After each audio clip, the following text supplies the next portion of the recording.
श्याम एक गरीब लड़का था। उसकी शादी एक अमीर लड़की सिमरन से हो जाती है। सब कुछ ठीक चल रहा था कि अचानक एक हादसे में सिमरन की मौत हो जाती है और मजबूरीवश श्याम को एक गरीब लड़की माला से शादी करनी पड़ती है। श्याम माला से सौतेला व्यवहार करने लगता है। आगे क्या हुआ जानने के लिए देखिए गरीब सौतेली बीवी। श्याम कॉलेज में क्लास के अंदर बैठा हुआ था, तभी क्लास में एक बेहद खूबसूरत लड़की सिमरन आती है। देखने में वो काफी अमीर लग रही थी। श्याम की नजर जब सिमरन पर पड़ती है तो वो उसे दिल दे बैठता है। सिमरन श्याम के बगल में आकर बैठ जाती है। क्लास शुरू हो जाती है और टीचर पढ़ाने लगते हैं। क्लास खत्म होने के बाद श्याम सिमरन से दोस्ती करने की कोशिश करता है। हाय, मैं श्याम। लगता आप इस कॉलेज में नई आई हैं? हाँ, कल ही मैंने एडमिशन लिया है। आपसे मिलकर बहुत अच्छा लगा। कैंटीन चलें, एक कप कॉफी हो जाए। ओके, चलते हैं। श्याम और सिमरन दोनों कैंटीन जाते हैं और कॉफी पीने लगते हैं। दोनों खूब सारी बातें करते हैं। सिमरन को भी श्याम से बातें करना बहुत अच्छा लग रहा था। धीरे धीरे दोनों की दोस्ती बढ़ जाती है। दोनों हरदम एक साथ रहते। समय गुजरता चला गया। 1 साल, 2 साल और 3 साल बीत गए।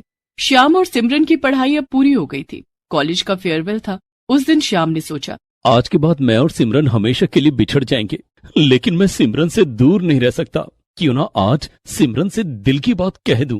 सिमरन भी श्याम के लिए कुछ ऐसा ही सोच रही थी। श्याम ने देखा कि सिमरन उसी की तरफ आ रही थी। सिमरन, मैं तुमसे कुछ कहना चाहता हूँ। हाँ श्याम, मैं भी तुमसे कुछ कहना चाहती हूँ। पहले तुम कहो। मैं तुमसे बहुत प्यार करती हूँ और तुमसे शादी करना चाहती हूँ। मैं भी तुमसे बहुत प्यार करता हूँ, लेकिन मैं तुम्हारी तरह एक अमीर पिता की संतान नहीं हूँ। मैं बहुत गरीब हूँ। क्या ऐसे में तुम्हारे घर वाले हमारी शादी के लिए मान जाएंगे? अमीर और गरीब कुछ नहीं होता श्याम, बस 2 लोगों के बीच में प्यार होना चाहिए। और मेरे घर वाले इस रिश्ते के लिए क्यों नहीं मानेंगे? बल्कि वो तो मान चुके हैं। मैंने माँ और बाबा को तुम्हारे बारे में बता दिया है। वो हमारी शादी जल्दी करवा देंगे। इकलौती संतान होने के नाते पिताजी का सारा बिजनेस मेरा है, जिसे शादी के बाद तुम संभालोगे। ये सुनकर श्याम बहुत खुश हो जाता है। वो गांव में रह रहे अपने पिता बंसी को भूल जाता है और सिमरन से शादी कर लेता है। श्याम की माँ बचपन में ही उसे छोड़कर चल बसी थी। श्याम के पिता बंसी ने ही उसे पाला और पढ़ाया। शादी के बाद श्याम अपने ससुर का बिजनेस संभालने लगता है और अमीरों वाली जिंदगी जीने लगता है। इधर गांव में श्याम के पिता बंसी एक खेतीहर थे।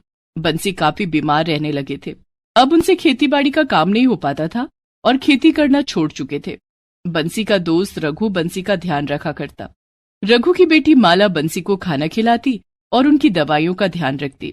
बंसी काका, ये देखो मैं तुम्हारे लिए क्या लाई हूँ। क्या लाई हो माला बेटिया?